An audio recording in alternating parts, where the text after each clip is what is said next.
What's up, Trek Nation, and welcome back to After the Snap. It's me, Tasha Pierce.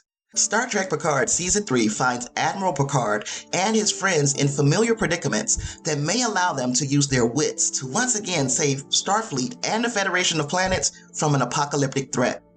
In Episode 1, Raffi Musiker, a Picard ally and undercover operative for Starfleet Intelligence, finds herself on a solo mission on Matalas Prime, searching for a stolen item from Daystrom Station, a doomsday weapon. Her only contact with Starfleet is an enigmatic handler who communicates electronically. There's someone behind these anonymous communiques, and I think I know their identity. As I comb through social media, I find there are largely three schools of thought on this subject. 1. The handler is Section 31's Control. In the second season of Star Trek Discovery, Control is a powerful artificial intelligence created by Section 31, a rogue, independent organization within the Federation, operating with its own agenda and without oversight from Starfleet Command. It is responsible for carrying out covert operations and espionage missions in the interest of the Federation.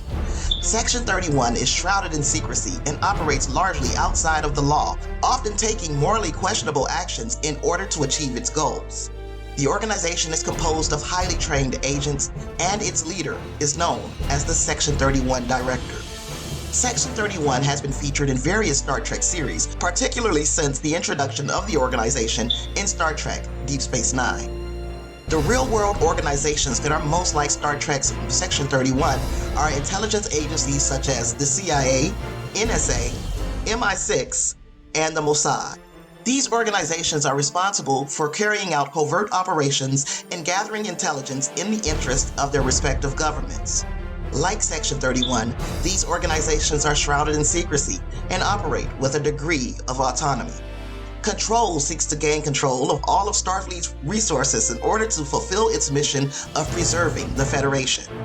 Control is highly intelligent and can anticipate the actions of its opponents, making it a formidable adversary. It also possesses the ability to create a powerful and self-replicating nanites that can infect and take control of any system, including organic ones. Control is presumed to be destroyed, but its legacy continues to haunt the crew of Discovery and potentially all of Starfleet.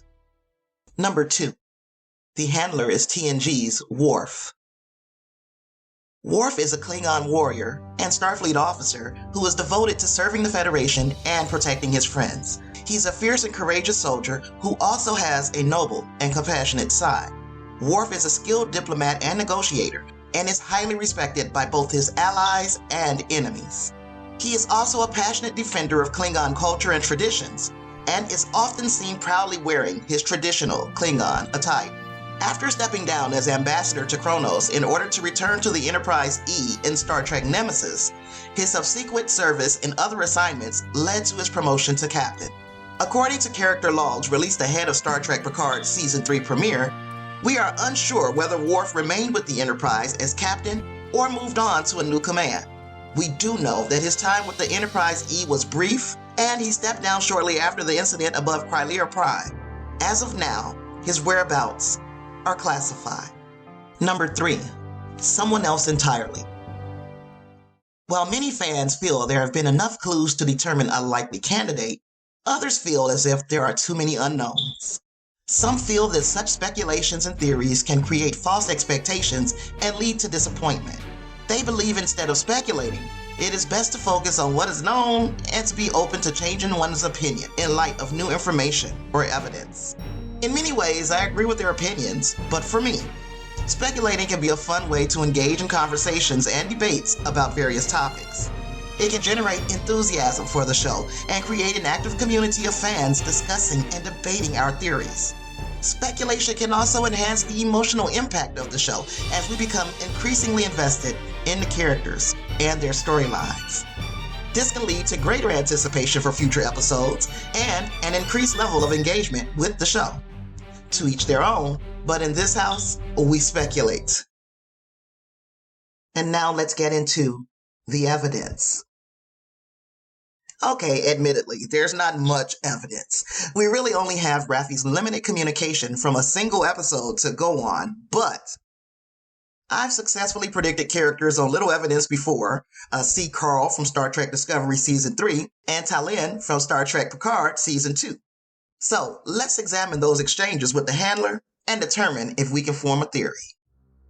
A secure communications channel was open, and Raffi asked if the handler was there or if they'd flake on her again. The AI responded, "I am here." Raffi then inquired about the identity of the Red Lady, and the AI responded, "Unknown." She then requests a face-to-face to confer. AI responds, "Denied." She tries to plead her case, but is interrupted with, "Denied." When Raffi begins to react emotionally, the AI tells her, "Speak freely." Raffi has been undercover for months in the seediest underbelly of non-Federation worlds. She's struggling with old demons. When she implies the handler wouldn't understand, the AI answers, "I do." Then displays Raffi's personnel file, which is quite an interesting read, by the way. Then the AI gives a pep talk. "The stolen weapon is an act of war. You are a warrior. I suspect an attack is imminent. Find the Red Lady." And that is what we have to go on to form our opinion on who the handler is.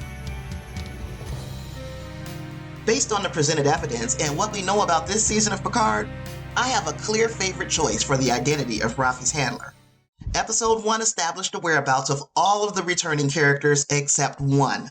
We've seen Crusher, Picard, Riker, Seven, and Raffi. We know that Troy is at home with her and Riker's daughter. We learn that Geordi is at the Fleet Museum on 8th and Prime. That only leaves Worf. When we examine the brief encounters between the handler and Raffi, the language used and structure of the responses lead me to believe Worf is behind these communications. Warrior is a specific word choice, a word that is amongst the highest of compliments to Klingons. While this is flimsy evidence to many, and it wouldn't hold up in a court of law, I have made my prediction. The handler is Worf, final answer. Okay, so now you know what I think. Please share your guesses in the comments. I'm interested in seeing what you come up with. Don't forget to subscribe to my channel for more Star Trek Picard coverage. Turn on notifications so you'll know whenever I drop a video, or you can join in on a live stream. If you enjoyed this video, give it a thumbs up, and if you really enjoyed it, show some love with the super thanks, or take the plunge and join my channel. A huge thanks to all my current channel members and patrons. I love you, I love you, I love you. Thanks to you all for sharing some of your time with me, and I'll see you in the next one. Live long and prosper. Peace.